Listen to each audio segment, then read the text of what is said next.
Saudara, selamat berjumpa kembali. Melalui media ini, Tuhan mempertemukan kita untuk kehadiran firman-Nya yang Tuhan mau supaya rencananya yang sempurna dalam proses kehidupan saya dan Anda sampai pada saatnya. Untuk itu, saudara, kita akan berjumpa. Tolong supaya sebelumnya Anda mempersiapkan buku Puji-pujian Rohani.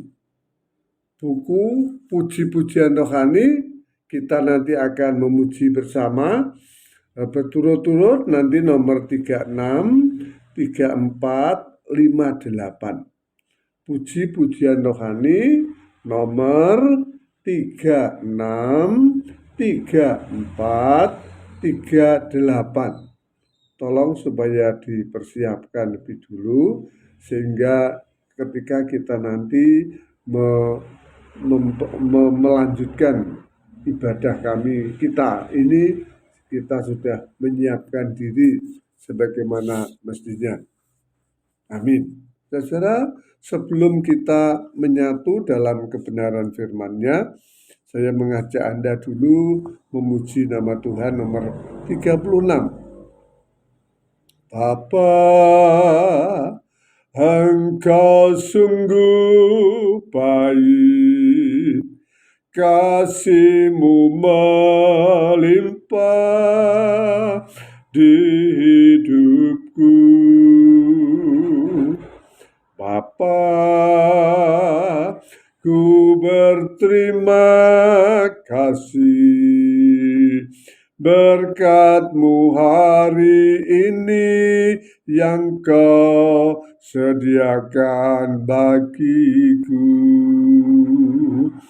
Ku naikkan syukurku buat hari yang Kau beri, tak habis-habisnya kasih dan rahmat-Mu, selalu baru dan tak pernah terlambat pertolongan-Mu, besar setia-Mu di sepanjang hidupku. Kita ulang. Bapa,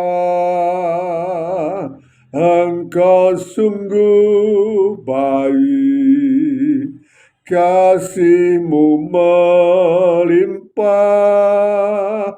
di hidupku. Bapa, ku berterima kasih berkat-Mu hari ini yang Kau sediakan bagiku. Ku naikkan syukurku buat hari yang Kau beri, tak habis-habisnya kasih dan rahmat-Mu, selalu baru dan tak pernah terlambat pertolongan-Mu, besar setia-Mu di sepanjang hidupku. Besar setia-Mu di sepanjang hidupku. Mari kita menyatu dalam berkat. Bapa, kami persembahkan pertemuan ibadah kami melalui media ini dalam nama Allah Bapa, Allah Putra, dan Roh Kudus. Kuasa kasih dan kesempurnaan kehadiran-Mu mempersatukan kami. Amin. Saudara, pada saat ini kita akan belajar firman Tuhan sebagaimana yang tertulis di dalam Pengkhotbah. Saya ingin mengajak Anda untuk memperhatikan Pengkhotbah pasal yang ke-11, ayatnya yang pertama sampai yang ke-6. Pengkhotbah pasal 11 ayat yang pertama sampai yang ke-6. Demikian judul dari LAI, hikmat tentang risiko dalam hidup. Lemparkanlah rotimu ke air, sesungguhnya lama setelah itu engkau mendapatnya kembali. Berikanlah bagian kepada 7 bahkan kepada 8 orang, karena engkau tidak tahu malapetaka apa yang akan terjadi di atas bumi. Bila awan-awan syarat dengan air, hujan dicurahkannya ke atas bumi. Bila pohon tumbang ke selatan atau ke utara, di tempat pohon itu jatuh, di situ ia terletak. Siapa senantiasa memperhatikan angin, tidak akan menabur. Siapa senantiasa melihat awan, tidak akan menuai. Sebagaimana engkau tidak mengetahui pergerakan angin dan tulang-tulang dalam rahim seorang perempuan yang mengandung, demikian juga engkau tidak mengetahui pekerjaan Allah yang membuat segala sesuatu. Di pagi hari taburkanlah benihmu, dan di petang hari jangan biarkan tanganmu beristirahat, karena engkau tidak mengetahui apakah ini atau itu yang akan berhasil atau kedua-duanya sama baik. Amin. Berbahagialah kita yang memperhatikan firman Tuhan dan memelihara dalam hidupnya. Sebelum kita menyatu dalam pemahaman, mari kita memuji Tuhan lagi dulu, yaitu pujian nomor 34, ya, PPR 34. Judulnya adalah Di Depan Mata Yesus. Di depan mata Yesus, ku buka kehidupanku dan isi hati yang keruh di depan mata Yesus. Di depan mata Yesus, ternyata kesalahanku dan hidupku nyata semu di depan mata Yesus. Sekali lagi, di depan mata Yesus, ku buka kehidupanku dan isi hati yang keruh di depan mata Yesus. Di depan mata Yesus, ternyata kesalahanku dan hidupku nyata semu di depan mata Yesus. Amin. Kita berdoa untuk firman Tuhan yang telah kita baca. Bapa, izinkan kami memahami kebenaran firman-Mu sesuai dengan apa yang Tuhan mau nyatakan kepada setiap kami dengan bahasa kami. Urapi hamba-Mu untuk membahasakannya supaya benar-benar kami menyatu dalam kehendak dan rencana-Mu yang sempurna dalam Kristus Tuhan. Amin. Saudara, apa yang disebut bahagia? Dan itu memang keinginan setiap orang. Biasanya bahagia pada umumnya apa? Ya. Paling tidak biasanya yang namanya bahagia itu berada ke dalam 3 ta. Untuk laki-laki pasti. Yaitu harta, tahta, dan wanita. Itu kan laki-laki. Tentunya kalau perempuan hanya dibagi aja. Harta, tahta, dan pria. Dengan kata lain seks. Ya. 3 poin ini menjadi idola bagi manusia pada umumnya. Betulkah bahwa kebahagiaan berada dalam 3 ta tersebut?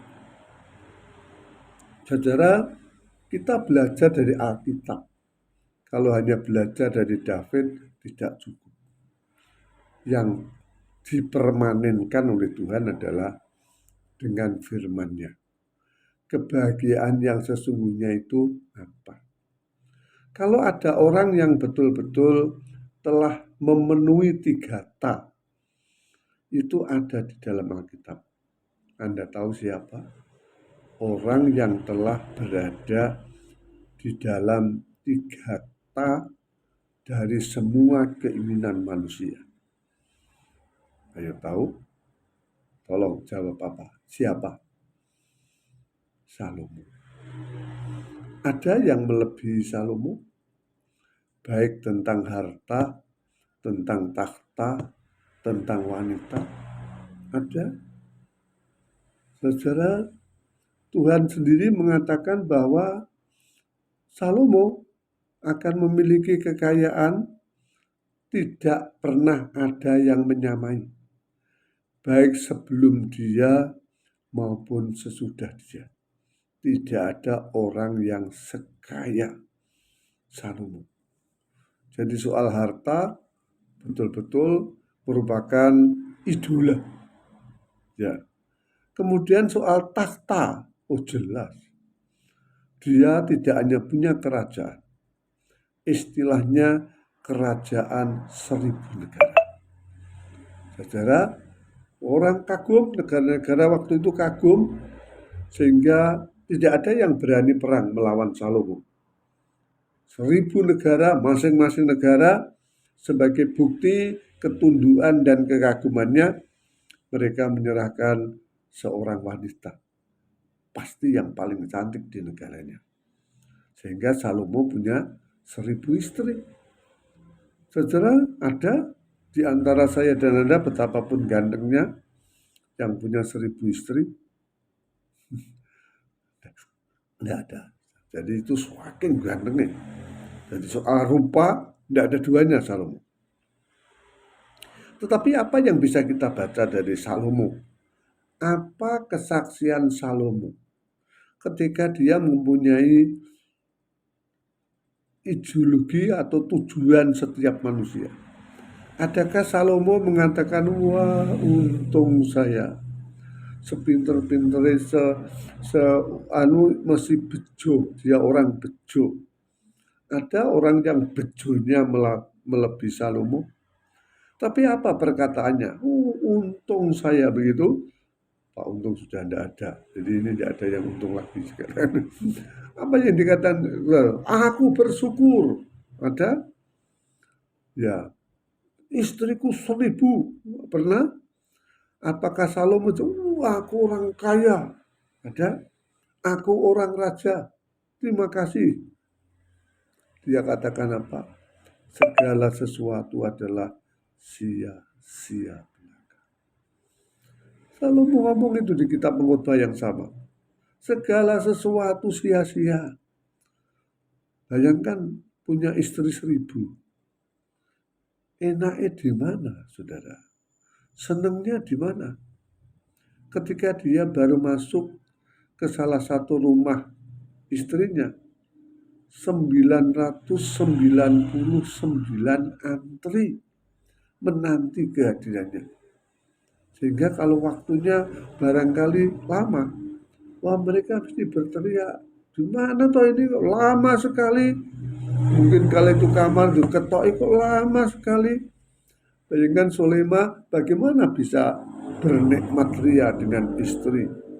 Dia masuk ke ruang yang satu, yang antri 999. Di situ pasti Salomo mengatakan sia-sia belaka. Segala sesuatu sia-sia belaka. Rumah minimal punya rumah 1000. Bagaimana menikmati rumah 1000? Rumah satu saja kadang-kadang tidak koper ya. Kalau ada tamu, maaf Pak, WC saya kurang bagus. Maaf Pak, lantainya belum dipel. Itu rumah satu. Nah, bayangkan rumah 1000. Ya, enaknya di mana? Salomo kalau melihat rumah 1000, saya pikir belenger. Dan itu membuat sia-sia belaka. Takhta, kalau dia sedang berada di atas takhtanya, apa yang dihadapi? Mungkin kalau rakyatnya 1000 lumayan. Tapi kalau orang yang tunduk kepada dia 1000 negara, menikmati hidup ini kapan? Pasti tamunya mesti antri juga, saudara. 1000 negara, antrinya kayak apa? Keselnya kayak apa? Saudara, Salomo membuktikan bahwa 3 tak bukan membuat bahagia, tetapi justru sia-sia belaka. Bukti nyatanya anaknya juga tidak lebih enak, saudara. Anak orang kaya tidak jaminan. Ya. Mana anaknya Salomo yang jelas baik? Hanya satu saja kan itu yang menggantikan kerajaan menjadi raja. Itu pun justru karenanya kerajaannya pecah menjadi 2. 12 suku, yang 2 masuk dia, yang 10 pecah. Lalu enaknya di mana itu? Anaknya kan pada waktu Salomo ada kan di atas, wah, segala sesuatu. Tapi begitu dia jadi raja, mengerikan, saudara. Kita kembali, kebahagiaan tidak ditentukan oleh apa yang kita punya, oleh apa yang kita inginkan, oleh apa yang kita raih. Bukan. Salomo menyimpulkan kebahagiaan yang sejati, ayat yang pertama, lemparkan rotimu ke air. Ada ya? Mungkin dia sedang ngadepi makanan, roti, begitu dia makan dikatakan, stop, jangan kamu makan. Lemparkan rotimu ke air. Maksudnya apa? Secara kualitas kebahagiaan yang sejati. Bukan memasukkan sesuatu yang kita inginkan, tapi justru memberikan. Memberi kepada siapapun untuk menikmatkan dia. Bayangkan roti dilemparkan kepada binatang, binatang suka roti. Dilempar ke air, ikan suka roti. Dilempar tanpa ada yang ngambil, jadi pupuk. Atau dikembalikan, ya memang makanan kita roti. Secara kualitas kebahagiaan yang sejati yaitu ketika kita bisa memberi lebih berharga, lebih bahagia memberi daripada menerima. Karena apa? Memberi itu nilainya sama dengan menanam. Orang yang menanam cepat atau lambat pasti menuai, tergantung yang kita tanam. Tapi kalau orang tidak punya semangat memberi, dia boleh punya segala sesuatu, belum tentu bisa menikmati, saudara. Dan akan dibawa ke surga? Tidak. Ya, justru yang kita bawa ke surga adalah apa yang kita berikan. Ya, mari kita punya semangat. Siapa yang bahagia? Bukan yang punya ini, punya itu. Itu hanya sementara, saudara. Cepat atau lambat bahkan menjadi kesia-siaan. Kebahagiaan yang sejati dan berkualitas kalau kita punya semangat memberi. Sesuai dengan apa yang kita punya. Tenaga, pikiran, harta, cepat atau lambat akan kita bisa nikmati. Lihat ayat itu dikatakan, nah lama setelah itu engkau akan mendapatnya kembali. Ya memang tidak langsung. Jagung ditanam 3,5 bulan baru kembali. Pohon jati yang mahal 50 tahun akan kembali. Tetapi cepat atau lambat, saudara, pasti kembali. Itulah kebahagiaan. Saya dan Anda mungkin belum mengalami kondisi yang setua-tuanya. Kalau kita sudah lansia, sudah tidak bisa apa-apa, saudara, sadar loh, ingat loh, apa yang akan Anda alami, itu nanti akan terbukti sesuai dengan apa yang Anda berikan. Ya, ayat selanjutnya mengatakan, berikanlah bagian kepada 7, bahkan kepada 8 orang. Kenapa angka 7? Kenapa memberi justru ukurannya angka 7? Angka 7 itu angka sempurna. Angka 3 itu angka ilahi, angka 4 itu angka duniawi. Artinya kesempurnaan itu baik dinilai oleh Allah maupun oleh sesama, termasuk diri kita sendiri. Sehingga karena itu ada ayat yang mengatakan kalau memberi dengan tangan kanan, jangan dimengerti oleh tangan kiri. Betul-betul merupakan ketulusan. Memberi itu seharusnya merupakan kehormatan, mumpung. Bayangkan, saya senang membayangkan memberi itu dengan ke belakang. Bayangkan kalau saudara makan tidak pernah ke belakang, nikmatnya di mana? Tapi kalau kita makan setiap pagi lalu ke belakang, begitu keluar, itu kenikmatan. Ya, pasti. Kalau hanya mau, tidak nikmat. Kenikmatan itu ya masuk, tapi keluar. Nah, kita semangatnya memberi itu kayak begitu. Kalau kita memberi, itu ada kepuasan tersendiri.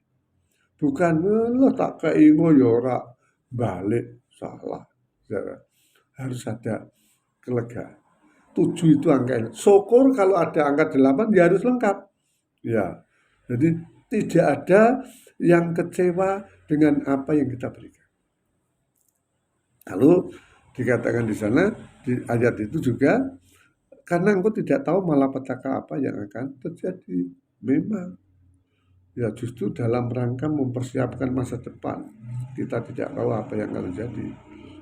Apa yang Anda berikan, itu yang akan Anda terima. Oke? Bila awan syarat dengan air, hujan dicurahkan. Ya, jadi pemberianmu nanti seperti air yang ngumpul itu, jangan khawatir. Sebagai contoh, saya pernah memberikan contoh, kalau orang menanam jagung sapi, itu kalau tumbuh tidak satu lagi, saya pernah hitung 890-an.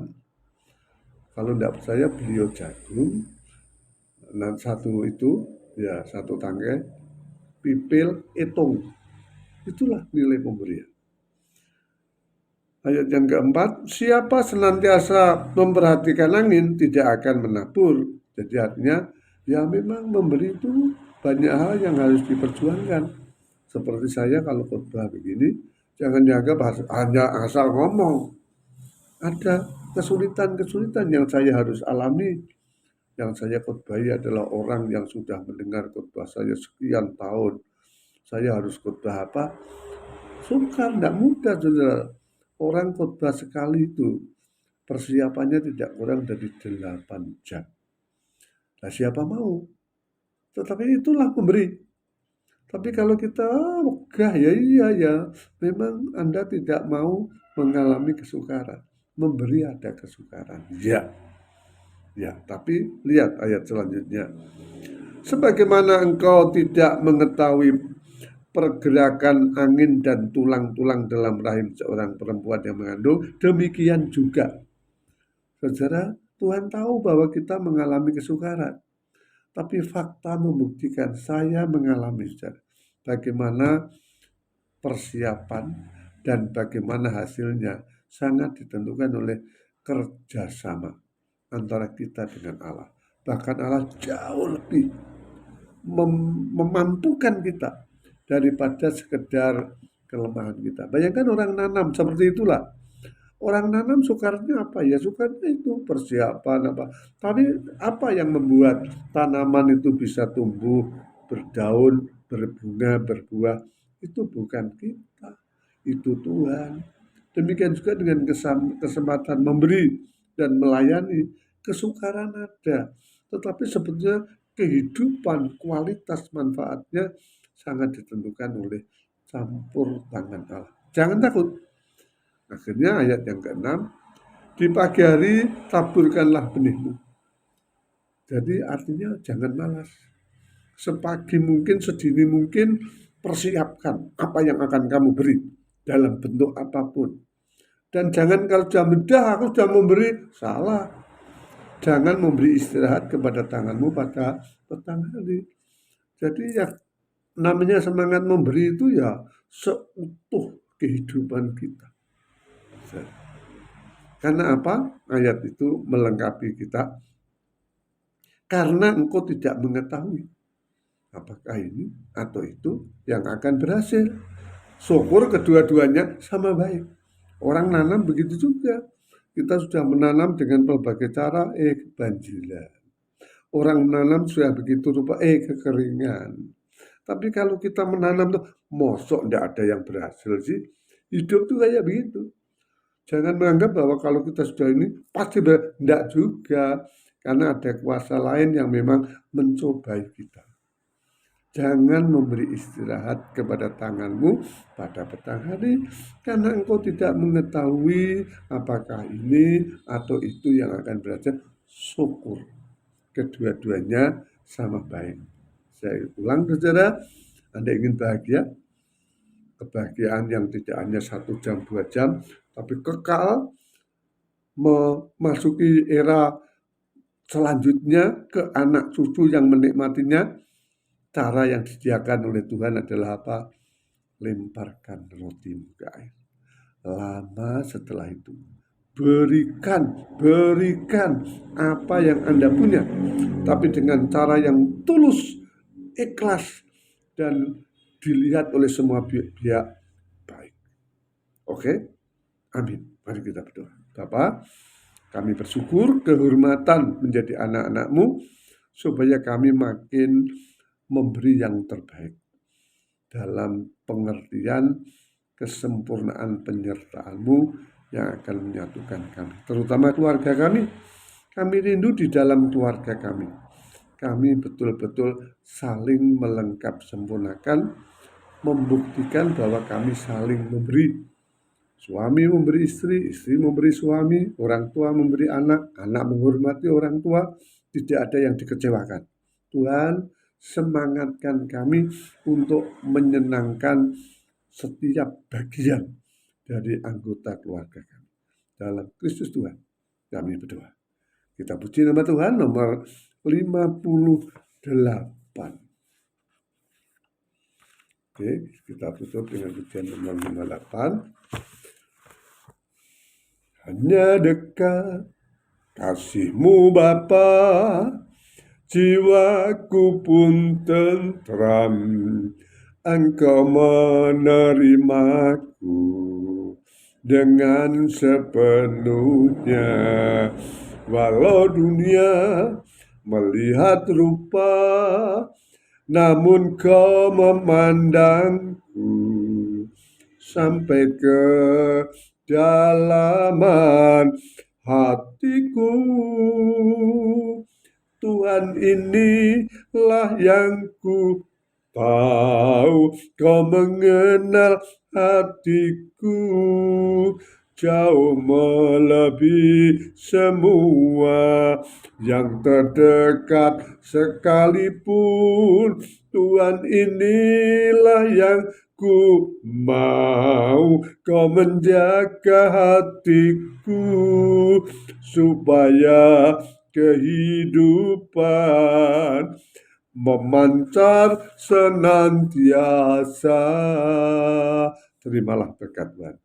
Anugerah sejahtera dari Allah Bapa, kasih Kristus dan kuasa Roh Kudus menyertai saudara-saudara sekarang dan selamanya. Aku berserah, aku berserah pada Yesus Juru Selamat. Aku berserah,